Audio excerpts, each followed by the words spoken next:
आप एक क्वेश्चन लिखेंगे, आप a ray of light,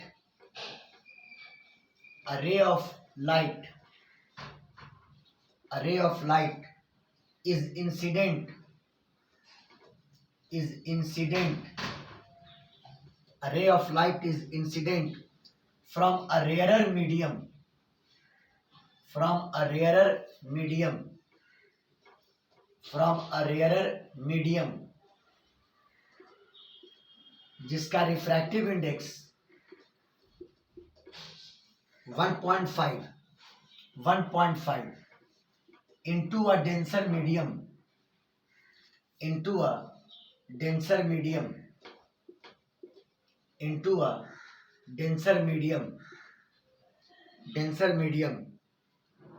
इसका रिफ्रैक्टिव इंडेक्स नहीं दिया हुआ है, डेंसर मीडियम का रिफ्रैक्टिव इंडेक्स नहीं दिया हुआ है.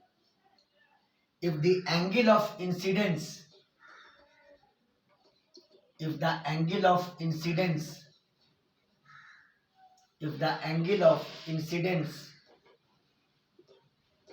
and refraction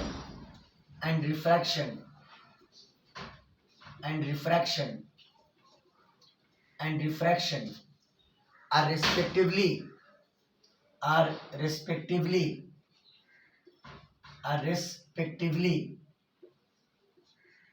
respectively 60 degree and 30 degree, 60 degree and 45 degree है, 45 degree, then calculate the refractive index of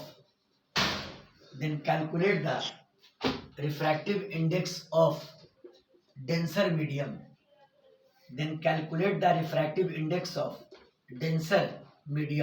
बस स्नेल्स लॉ के यूज करने से सवाल बन जाएगा. कहता है एक ray of light rarer medium से डेंसर मीडियम में आया, रेयरर मीडियम का रिफ्रैक्टिव इंडेक्स 1.5 है और कहता है एंगल ऑफ इंसिडेंस और एंगल ऑफ रिफ्रैक्शन 60 डिग्री है और 45 डिग्री है. तो बताओ डेंसर मीडियम का रिफ्रैक्टिव इंडेक्स क्या होगा. बस कॉन्फिडेंस लेवल के लिए ये सब बात क्लियर कर दे रहे हैं. तो ये मान लो कोई प्लेन सरफेस है, ऊपर कह दो रेयरर मीडियम और नीचे बोल दो डेंसर मीडियम. और लाइट रेयरर से डेंसर में आया है तो ये पहला मीडियम, इसका रिफ्रैक्टिव इंडेक्स μ1 ये आपको दिया हुआ है 1.5 और डेंसर मीडियम का रिफ्रैक्टिव इंडेक्स आपको कैलकुलेट करना है. ठीक है, आइए एक रे को मैंने कंसीडर किया, ये इंसिडेंट रे जो रेयरर मीडियम से चला. यहाँ पे अगर नॉर्मल ड्रॉ कर दो, ये नॉर्मल ड्रॉ कर दो, तो कहता है कि एंगल ऑफ इंसिडेंस 60 डिग्री के बराबर है और लाइट चूंकि रेयरर से डेंसर में आया तो स्ट्रेट नहीं जाने के बजाय नॉर्मल की तरफ बेंड कर गया. और एंगल ऑफ रिफ्रैक्शन ये दिया हुआ है 45 डिग्री, एंगल ऑफ रिफ्रैक्शन ये दिया हुआ है 45 डिग्री. बात आ गई समझ में, है ना. आप इस पी पॉइंट पर रिफ्रैक्शन का स्नेल्स लॉ यूज कर दीजिए, आपका क्वेश्चन एक लाइन में बन जाएगा. Using Snell's law at P, using Snell's law at P, है ना. इसके लिए पिछला लेक्चर याद होना चाहिए. Sine I by sine r refractive index inverse proportion में, तो μ2 बटा μ1. क्लियर है सबको. Sine i upon sine r is equal to μ2 upon μ1. बताओ एंगल ऑफ इंसिडेंस कितना डिग्री है, 60 डिग्री, यानी साइन 60 डिग्री, और एंगल ऑफ रिफ्रैक्शन कितना है 45 डिग्री, यानी साइन 45 डिग्री. और ये बराबर μ2 आपको कैलकुलेट करना है, तो μ2 को छोड़ दिया. अब μ1 कितना है 1.5, μ1 1.5 है, सबकी वैल्यू डाल दो. साइन 60 का वैल्यू √3/2 और साइन 45 का वैल्यू 1/√2 और ये बराबर μ2 डिवाइडेड बाई 1.5. वो क्लियर है, कहीं कोई दिक्कत नहीं होना चाहिए। यानी μ2 divided by 1.5 is equal to √3/2 by 1/√2। √2 ऊपर चला जाएगा तो √3 इंटू √2 अब बटा आपका क्या हो जाएगा 2 बटा क्या हो जाएगा 2। और यहाँ से μ2 कैलकुलेट करना है तो μ2 बराबर √3 इंटू √2 इंटू 1.5 और होल डिवाइडेड बाय कितना 2। इसको सॉल्व कर दीजिए, आपको डेंसर मीडियम का रिफ्रैक्टिव इंडेक्स आ जाएगा। बोलिए सबको क्लियर है? बोलिए बाबू लोग बोलिए। Yes sir. Yes sir. Clear है? बोलिए। Yes sir. स्क्रीनशॉट ले लीजिए। एकदम बेसिक क्वेश्चन से शुरुआत कर रहे हैं हम, क्योंकि पहला क्लास में एक बड़ा क्वेश्चन बना दिए थे हम। आज थोड़ा बेसिक क्वेश्चन देख लीजिए ताकि ये सब मिस ना हो पाए।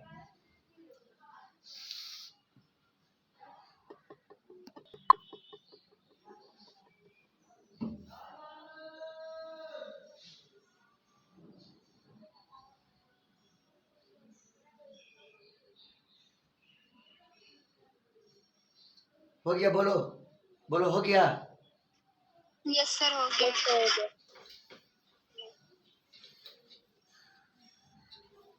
आइए एक और क्वेश्चन इसी तरह का सेकंड क्वेश्चन देख लीजिए। A ray of light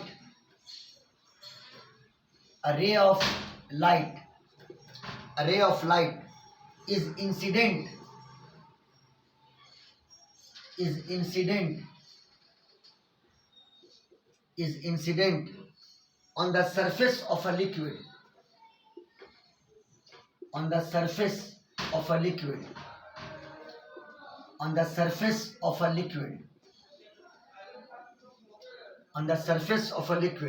from air at 60 degree if after refraction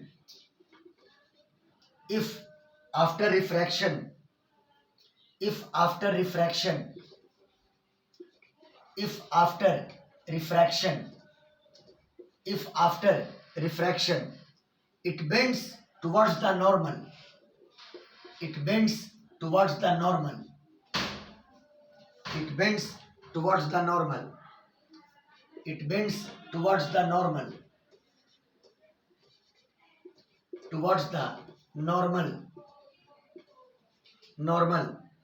Through 45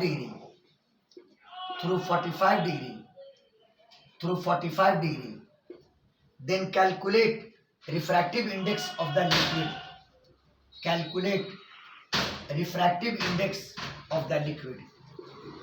Refractive index of liquid. हालांकि यहाँ पे लैंग्वेज, यहाँ वाला लैंग्वेज थोड़ा क्रिटिकल है, लेकिन यहाँ पर अगर आप गलत थिंकिंग से भी चलिएगा तो आंसर आ जाएगा। डायरेक्ट लोग इसको मान लेगा कि एंगल ऑफ रिफ्रैक्शन है, जबकि वो गलत बात होगी। समझ गए बात को? लेकिन यहाँ पर चल जाएगा क्योंकि एंगल ऑफ रिफ्रैक्शन भी इतना ही आएगा। लेकिन अगर मान लो ये 30 डिग्री होता या कोई और एंगल होता तो एंगल ऑफ रिफ्रैक्शन की वैल्यू ये नहीं होती। तो लैंग्वेज क्या कह रहा है सर, ऐसा क्या इसमें क्रिटिकल बात है?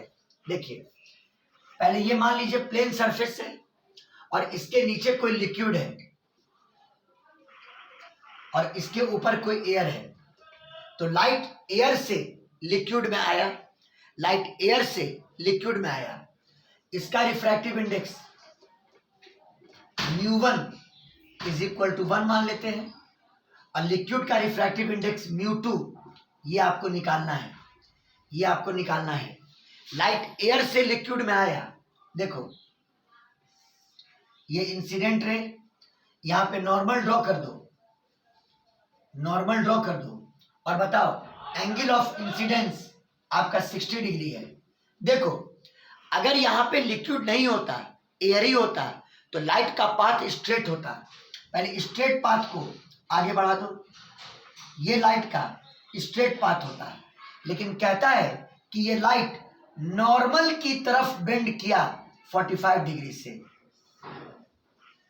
लाइट ऐसे आया, रे जाना चाहिए था ऐसे, अब वो नॉर्मल की तरफ बेंड कर गया 45 डिग्री से। तो ये बताओ कि ये एंगल कुछ थोड़े एंगल ऑफ रिफ्रैक्शन होता है। एंगल ऑफ रिफ्रैक्शन होता है नॉर्मल और रिफ्रैक्टेड रे के बीच का, यानी ये आर होता है। लेकिन ये एक इत्तेफाक है कि बताइए आर की वैल्यू कितनी होगी, कोई आदमी बोलिए आर की वैल्यू कितनी होगी, बोलिए आर की वैल्यू कितनी होगी, बोलिए। 15 हाँ 3 15 होगा। देखो ये 60 डिग्री, तो ये vertically opposite angle 60 degree, vertically opposite angle ये 60, चूंकि ये स्ट्रेट लाइन है, जो हम डॉटेड लाइन आगे बढ़ाया वो आपका स्ट्रेट लाइन है, तो ये पूरा एंगल आपका 60 डिग्री है। और 60 में से ये 45 चला गया, तो बोलो ये एंगल कितना बचा, बोलो कितना बचा, बोलो 15 डिग्री। हाँ, एंगल ऑफ रिफ्रैक्शन यहाँ पे 15 डिग्री होगा। समझ में आया कि नहीं आया? कहता है ये लाइट नॉर्मल की तरफ बेंड किया बाय एंगल 45 डिग्री, जाना चाहिए था ऐसे, नॉर्मल की तरफ बेंड कर गया, कितने एंगल से, 45 डिग्री के एंगल से। तो एंगल ऑफ रिफ्रैक्शन कितना होगा, बोलो कितना होगा, 15 डिग्री 15 डिग्री हुआ, है ना। If after refraction it bends towards the normal through 45 degree, ये लाइट नॉर्मल की तरफ झुक गया, बेंड कर गया 45 डिग्री के एंगल से, तो इसका मतलब एंगल ऑफ रिफ्रैक्शन की वैल्यू कितनी, 15 डिग्री। बोलिए समझ में आया कि नहीं आया, बोलिए बोलिए बाबू लोग, बोलो बोलो बोलिए। Yes sir. और अब इस पी पॉइंट पर आप स्नेल्स लॉ लगाएं, तो sine I by sine are बराबर μ2 बाई μ1, है ना। Using Snell's law at P, using Snell's law at P, sine i upon sine r is equal to μ2 upon μ1, μ2 upon μ1। बोलो आई का value बोलो 60 डिग्री, साइन 60 डिग्री, आर का value बोलो 15 degree, यानी sign 15 degree, अब बराबर μ2 ये है, तो μ2 निकालना है। और नीचे में ऊपर में एयर, तो एयर का इंडेक्स कितना 1, एयर का इंडेक्स कितना 1, तो μ2 की वैल्यू यहां से आ जाएगा। लेकिन एक प्रॉब्लम क्या है कि साइन 60 का तो वैल्यू मालूम है, लेकिन साइन 15 डिग्री का वैल्यू हम लोग को नहीं पता है, तो साइन 15 डिग्री कैसे लाओगे, देखो उसका एक ट्रिक है। साइन 15 डिग्री को आप लिख सकते हैं साइन 45 माइनस 30 लिख सकते हैं। 45 में से 30 गया तो 15 बचा, बचा कि नहीं बचा, बोलो बोलो बाबू लोग। Yes sir. और वहां पे आप फॉर्मूला लगा सकते हैं साइन ए माइनस बी का, तो sine A into cos B minus cos A into sine B, ये फॉर्मूला होता है। साइन ए यानी साइन 45 इंटू कॉस बी यानी cos 30 minus cos 45 into sine 30।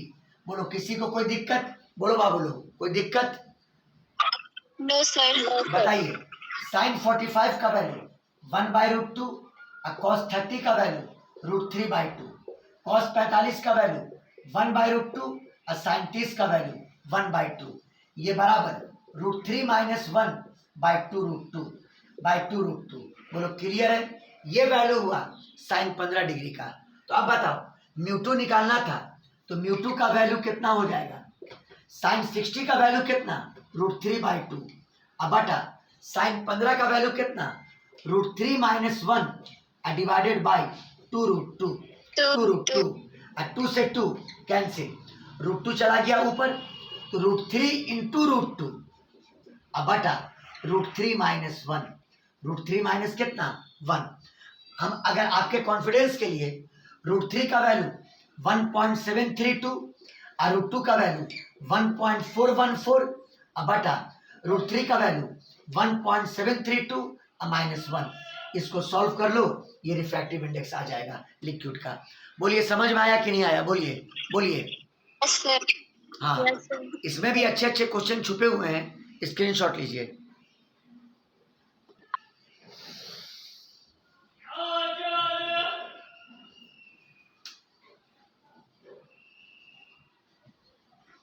हो गया सर।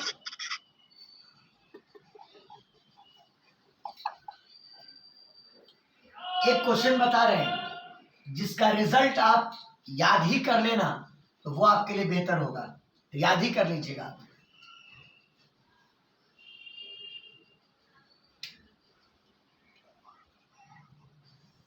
मान लो ऊपर में कोई एयर मीडियम है जिसका रिफ्रैक्टिव इंडेक्स 1 के बराबर है, और नीचे में कोई डेंसर मीडियम है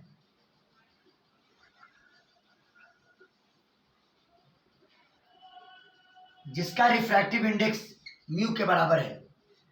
एक रे ऑफ लाइट एयर से ट्रेवल किया डेंसर मीडियम में, समझ गए। अब मान लो at an angle of incidence i, ray का दोनों चीज हुआ, रिफ्लेक्शन भी हुआ और रिफ्रैक्शन भी हुआ।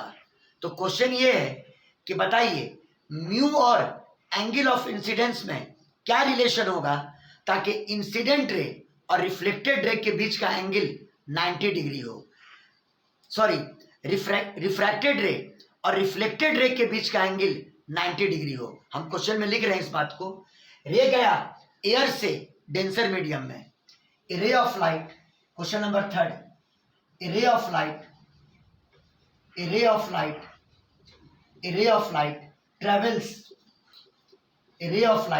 travels from air to denser medium, denser medium का रिफ्रैक्टिव इंडेक्स म्यू के बराबर है।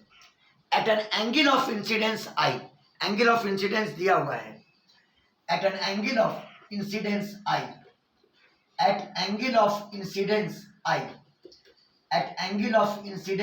आई दिया हुआ है। क्लियर है? आपको निकालना है कि म्यू और आई, एंगल ऑफ इंसिडेंस के बीच में क्या रिलेशन होगा ताकि रिफ्लेक्टेड रे और रिफ्रैक्टेड रे दोनों के बीच का एंगल 90 डिग्री हो। Calculate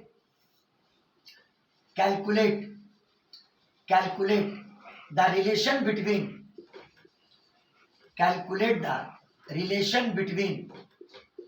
I and mu, angle of incidence और डेंसर मीडियम का refractive index I and mu, so that angle between reflected ray and refracted ray is 90 degree. Angle between reflected ray and refracted ray is 90 degree.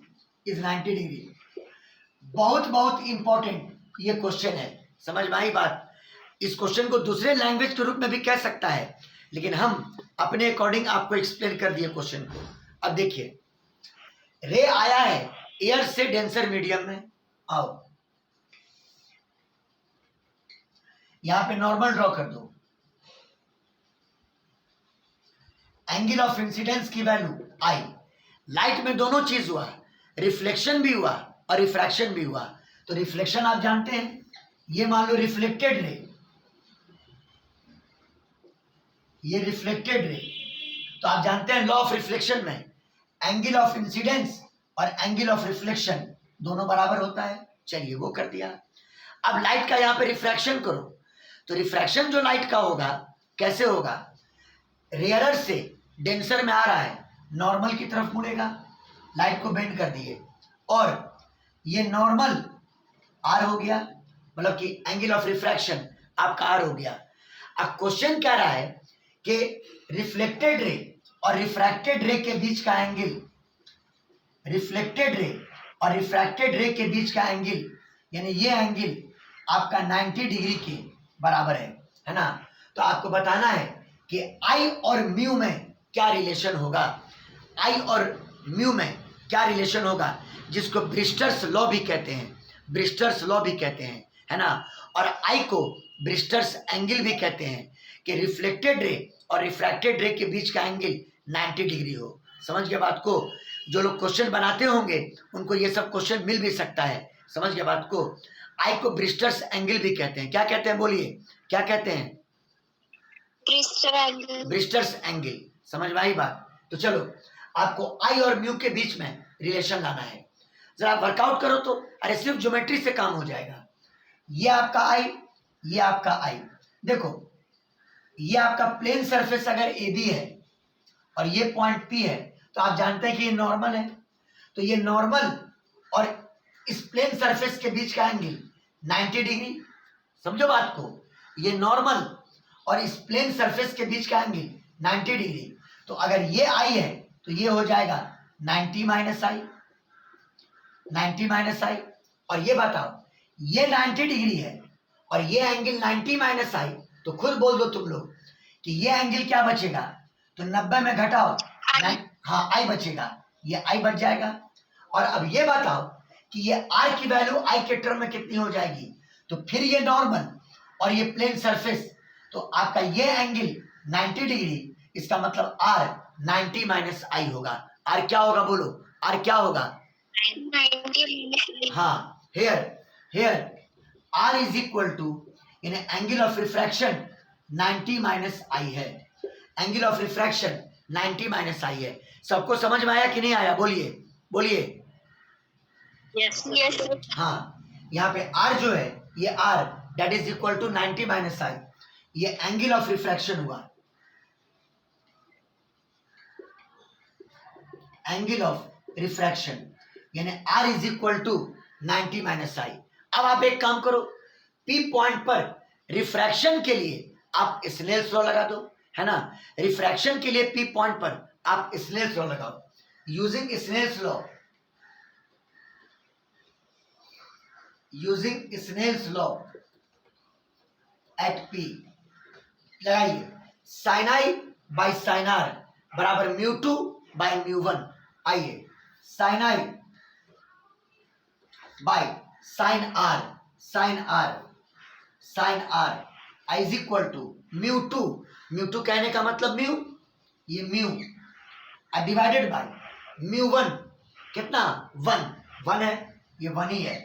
Sign आई रहने दो और are का value बोल दो 90 minus I. Are का value बोलिए बोलिए 90 minus आई, यानी साइन आर का वैल्यू 90 माइनस आई और ये बराबर म्यू के, यानी साइन आई अब बटा sine 90 minus I cos I. अब cos I is equal to mu. अब बताओ sine I by cos I, sine theta by cos theta tan theta होता है। क्या होता है बोलिए, टैन थीटा, यानी ये हो जाएगा टैन आई, ये हो जाएगा टैन आई। तो tan I is equal to mu, tan I is equal to कितना म्यू, यानी आई बराबर टैन इनवर्स म्यू। आई बराबर कितना टैन इनवर्स म्यू। यही रिक्वायर्ड रिलेशन हुआ आई और म्यू के बीच, ताकि रिफ्लेक्टेड रे और रिफ्रैक्टेड रे के बीच का एंगल कितना हो 90 डिग्री। बोलिए सबको समझ में आए। ये बहुत ही इंपॉर्टेंट क्वेश्चन है, इसको याद रखिएगा इसको। और इस आई को कहते हैं ब्रिस्टर्स एंगल। आई को क्या बोलते हैं बोलो, वो जो एंगल ऑफ इंसिडेंस है उसको क्या बोलोगे बोलिए, ब्रिस्टर्स एंगल। हाँ, ये रिक्वायर्ड रिलेशन हुआ, ये रिक्वायर्ड रिलेशन हुआ, ये रिक्वायर्ड रिलेशन हुआ और इसको बोला जाएगा ब्रिस्टर्स एंगल, ब्रिस्टर्स एंगल।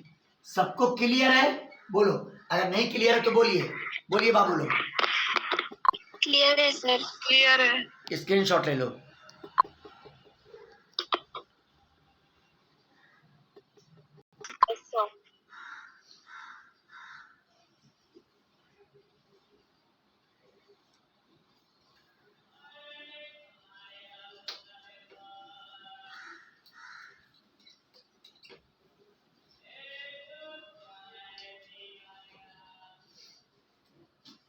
अब टॉपिक लेके चलेंगे हम लोग क्रिटिकल एंगल, बहुत ही इंपॉर्टेंट टॉपिक।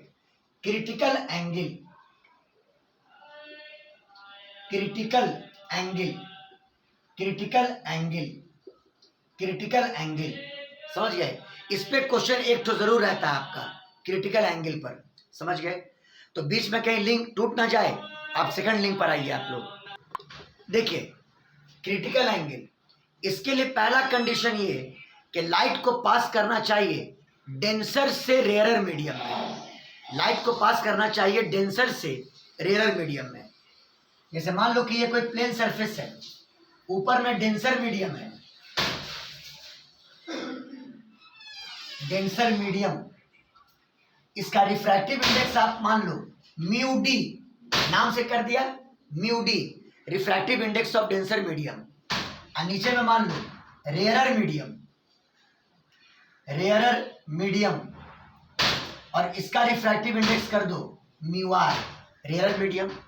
लाइट पास करे डेंसर से रेयरर मीडियम में, तो आप जानते हैं कि लाइट नॉर्मल से अवे बेंड करता है। जब लाइट डेंसर से रेयरर में जाता है तो नॉर्मल से अवे मुड़ता है। ये लिख देते हैं इस बात को, व्हेन अ रे passes from denser to rarer medium, denser to rarer medium, it bends away from normal it bends away from normal। तो अब देखिए क्या होता है, जैसे मान लो ये कोई रे ऑफ लाइट चला डेंसर मीडियम से और रेयर मीडियम में आना है उसको, आप ये नॉर्मल ड्रॉ कर दो, ये angle of incidence.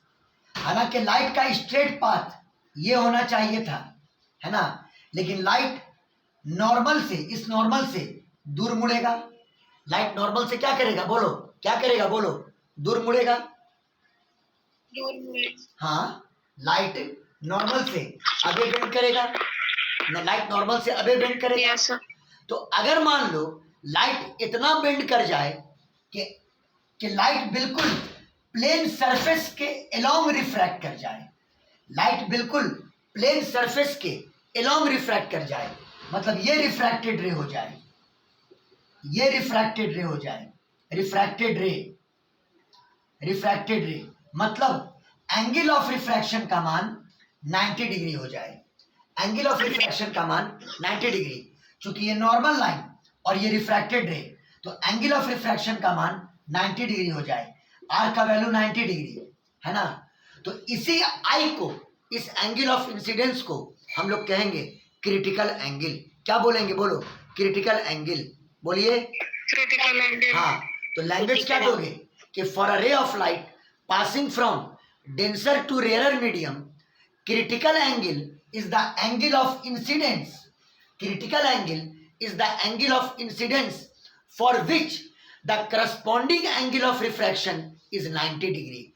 corresponding angle of refraction कितना हो बोलो, 90 डिग्री हो। समझ में आई बात, है ना। तब इस एंगल ऑफ इंसिडेंस को क्रिटिकल एंगल कहा जाएगा, क्रिटिकल एंगल कहा जाएगा। समझ में आई बात।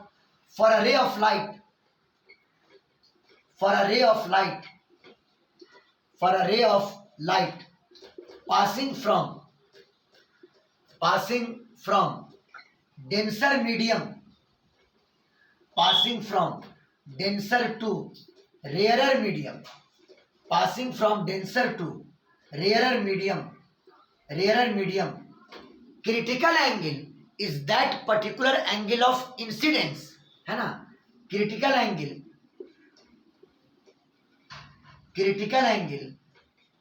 is that particular angle of incidence,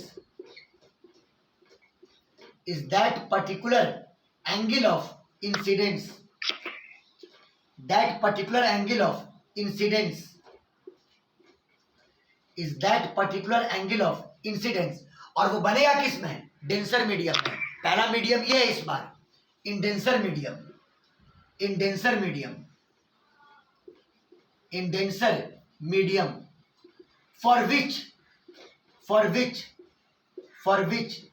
the corresponding angle of refraction is equal to 90 degree, for which the corresponding angle of refraction, the corresponding angle of refraction, the corresponding angle of refraction, the corresponding angle of refraction is 90 degree. समझ गए, ये language हो गया। Critical angle is that particular angle of incidence in denser medium. Light travel करे denser से rare medium में, है ना, और इस तरह से ट्रेवल करे कि एंगल ऑफ रिफ्रैक्शन का मान 90 डिग्री हो जाए, मतलब लाइट इस पर पड़ने के बाद बिल्कुल सरफेस के लॉन्ग रिफ्रैक्ट कर जाए, बिल्कुल सरफेस के लॉन्ग रिफ्रैक्ट कर जाए। तो इस एंगल ऑफ इंसिडेंस को आप लोग क्या बोलोगे? बोलिए बाबू, क्या बोलोगे? Critical angle. Critical angle. अब आइए क्रिटिकल एंगल निकालेंगे कैसे हम लोग, तो आप लगाइए स्नेल्स लॉ यूजिंग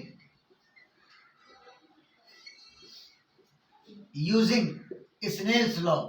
बताओ, sine I by sine r, sine I by sine are बराबर, सेकंड मीडियम ये है, फर्स्ट ये है, तो second by first mu are बटा म्यू डी, म्यू आर बटा म्यू डी, यानी refractive index of rarer medium by refractive index of denser medium. I का वैल्यू बोलो किसके बराबर? आई का वैल्यू बोलो किसके बराबर? सी के बराबर, क्रिटिकल एंगल के बराबर। हाँ, आई का वैल्यू सी के बराबर, तो साइन सी अब बटा आर का वैल्यू 90 डिग्री के बराबर, यानी साइन 90 डिग्री, और ये बराबर mu R by mu D, mu R by mu D. और ये बताओ साइन 90 कितना हो गया? साइन 90 कितना हो गया बोलिए? 1। हाँ, ये 1 हो गया, यानी sine C is equal to mu are बटा म्यू डी, है ना। ये फॉर्मूला हो गया क्रिटिकल एंगल को निकालने का। साइन सी बराबर म्यू आर बटा म्यू डी, म्यू आर दिया रहेगा, म्यू डी दिया रहेगा, साइन सी का वैल्यू आ जाएगा, वहां से सी का वैल्यू आप कैलकुलेट कर सकते हैं। समझ गए बात को? हमने थोड़ा जनरलाइज करके बनाया है कि लाइट डेंसर से किसी रेयरर मीडियम में आया, समझ गए मतलब। लेकिन ज्यादातर प्रॉब्लम में डेंसर मीडियम से लाइट जो रेयरर मीडियम लिया जाए वो एयर लिया जाए, समझ गए, तो और ज्यादा इजी फॉर्मूला हो जाएगा। लाइट डेंसर मीडियम से रेयरर मीडियम में तो आए, और रेयरर मीडियम आप स्पेशली क्या ले लो? स्पेशली क्या ले लो? एयर ले लो। हाँ, रेयरर मीडियम आप स्पेशली एयर ले लो, तो फॉर्मूला बदल जाएगा। तो ये refractive index of rarer medium mu R 1 हो जाएगा। म्यू आर क्या हो जाएगा बोलो? म्यू आर क्या हो जाएगा बोलो?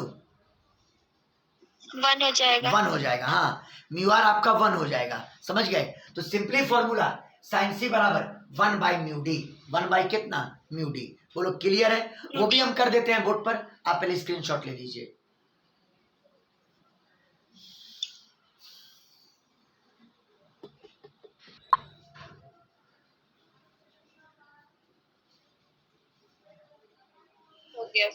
हो गया। यही फॉर्मूला पर काम करा देते हैं। डेंसर मीडियम, इसका रिफ्रैक्टिव इंडेक्स म्यू मान लो, और जो रेयरर मीडियम है इसको आप एयर कह दो। रेयरर मीडियम इसको बोल दो आप एयर, इसको बोल दो आप एयर, और एयर का रिफ्रैक्टिव इंडेक्स 1 होता है, एयर का रिफ्रैक्टिव इंडेक्स 1 होता है ना। लाइट डेंसर से एयर मीडियम में आया, और ऐसा आया कि एंगल ऑफ रिफ्रैक्शन का मान 90 डिग्री, मतलब लाइट बिल्कुल सरफेस के लॉन्ग रिफ्रैक्ट कर गया, लाइट बिल्कुल सरफेस के लॉन्ग रिफ्रैक्ट कर गया, है ना। और डेंसर मीडियम का इंडेक्स म्यू मान लिया, और एयर मीडियम तो एयर है, उसका वैल्यू 1 हो जाएगा। तो अब बताओ क्रिटिकल एंगल का फॉर्मूला, मतलब यहां लैंग्वेज लिख देते हैं, if light passes from a denser medium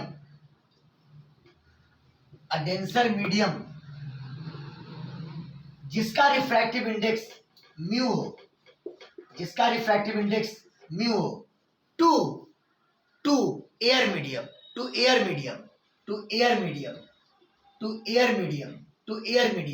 तो बताओ साइन सी बराबर बताओ म्यू आर का वैल्यू क्या लोगे?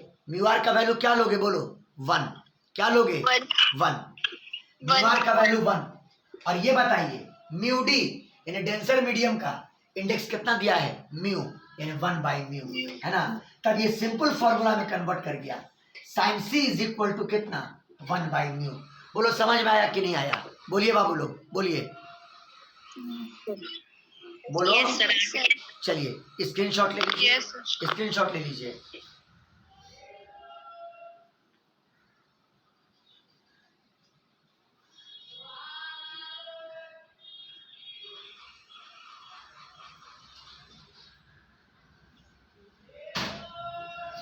हो गया?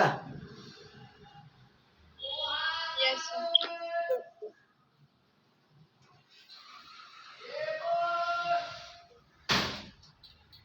एक क्वेश्चन लिखिएगा, बहुत बहुत इंपॉर्टेंट क्वेश्चन है।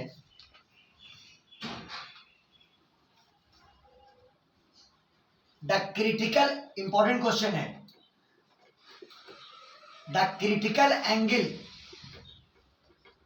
The critical angle of a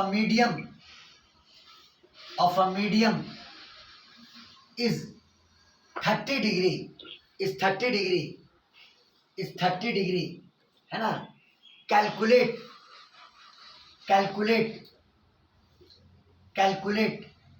velocity of light in this medium. वाह, बहुत प्यारा क्वेश्चन है। Calculate velocity of light in this medium, velocity of light in this medium, है ना? in this medium। देखो यहां पे सिर्फ डेंसर मीडियम बोल रहा है कि किसी मीडियम का क्रिटिकल एंगल 30 डिग्री है, तो मतलब लाइट उस डेंसर मीडियम से एयर में गया है। कहाँ गया है बोलो, कहाँ गया है बोलो? डेंसर मीडियम से एयर में गया है। हाँ, मतलब कह रहा है किसी मीडियम का क्रिटिकल एंगल 30 डिग्री है, ये नहीं कह रहा है उस मीडियम से लाइट कहाँ गया, तो इसका मतलब लाइट एयर में गया। लाइट कहाँ गया बोलो, कहाँ गया बोलो? एयर में गया। हाँ, ऊपर में डेंसर मीडियम और नीचे में एयर मीडियम, है ना? और ये मान लिया नॉर्मल। क्रिटिकल एंगल का मान C बराबर 30 डिग्री दिया हुआ है। आप जानते हैं कि critical angle angle of incidence है, क्रिटिकल एंगल ऑफ इंसिडेंस है, समझ गया बात को? और लाइट का रिफ्रैक्शन बिल्कुल सरफेस के लॉन्ग हो जाएगा, लाइट का रिफ्रैक्शन बिल्कुल सरफेस के लॉन्ग हो जाएगा, और ये एंगल आपका 90 डिग्री हो जाएगा, यानी R का वैल्यू 90 डिग्री हो गया। और क्रिटिकल एंगल दिया हुआ है 30 डिग्री, तो कहता बताओ डेंसर मीडियम में लाइट की वेलोसिटी क्या होगी? रिफ्रैक्टिव इंडेक्स का कोई जिक्र नहीं है, तभी तो पहले क्लास में मैंने आपको रिफ्रैक्टिव इंडेक्स, लाइट की स्पीड और वेवलेंथ के टर्म तक आपको हम बता दिए थे। मान लो इसमें लाइट की स्पीड v1 है और एयर में लाइट की स्पीड v2 है, कोई दिक्कत बोलो बाबू लोग, कोई दिक्कत बोलो? सर इसमें लाइट की स्पीड v1 है और एयर में लाइट की स्पीड v2 है, तो अगर स्नेल्स लॉ लगाते हो तो अब रिफ्रैक्टिव इंडेक्स के टर्म मत लिखना, स्पीड के टर्म में लिखना। और मैंने कहा था स्पीड वाला रेशियो डायरेक्ट प्रोपोर्शन में होगा, यानी sine I by sine are बराबर v1 बाई v2। पिछला लेक्चर याद है ना? बोलो, पिछला लेक्चर याद है ना? बोलो बोलो। यस सर याद है। हाँ, आइए अगर P पॉइंट पर स्नेल्स लॉ यूज करें तो साइन आई बटा साइन आर बराबर v1 अब रिफ्रैक्टिव इंडेक्स नहीं, स्पीड के टर्म में v1 बटा v2, आई का वैल्यू c के बराबर और c का वैल्यू 30 डिग्री के बराबर, यानी साइन 30 डिग्री, और r का वैल्यू 90 डिग्री के बराबर, यानी साइन 90 डिग्री। और ये बराबर डेंसर मीडियम में लाइट की स्पीड v1 और एयर मीडियम में हम लोग को पहले ही से पता होता है 3 × 10 का पावर 8 मीटर पर सेकंड। बोलो आयशा, बोलो एयर में लाइट की स्पीड कितना? 3 × 10⁸ मीटर पर सेकंड। हाँ, ये 3 × 10⁸ मीटर पर सेकंड। साइन 90 का वैल्यू 1 और साइन 30 का वैल्यू 1/2, तो साइन 30 लिखा 1/2 और साइन 90 1 लिख दिया, खत्म हो गया। v1 बटा 3 × 10⁸। एग्जैक्ट ऐसा क्वेश्चन आपको एग्जाम में आएगा बाबू, ये बात याद रखिएगा आप लोग। Therefore v1 is equal to 3 × 10⁸ divided by 2, ये बराबर 1.5 × 10⁸ मीटर पर सेकंड, यानी इस डेंसर मीडियम में लाइट की वेलोसिटी कितनी होगी बोलिए 1.5 इंटू 10⁸ मीटर पर सेकंड। बोलिए समझ में आया कि नहीं आया? बोलो बोलो बाबू बोलो। Yes. हाँ, velocity of light, velocity of light in denser medium, velocity of light in denser medium, velocity of light in denser medium. जो परसों वाला लेक्चर आप लोग किए थे बिल्कुल उससे एकदम मिलता जुलता कॉन्सेप्ट का सवाल आज 3 सवाल पहले बनाए और क्रिटिकल एंगल का ये क्वेश्चन। अगला क्लास में क्रिटिकल एंगल का कुछ और क्वेश्चन, टोटल इंटरनल रिफ्लेक्शन और रियल डेप्थ और अपेरेंट डेप्थ, वो भी एक इंपॉर्टेंट पैकेज है। समझिए बात को, सब में से आपको सवाल रहने के चांसेस हैं। क्लियर है? आज का कंटेंट पूरा क्लियर है कि नहीं है? बोलिए बढ़िया से बोलिए। Yes, sir. Clear है। स्क्रीनशॉट ले लो।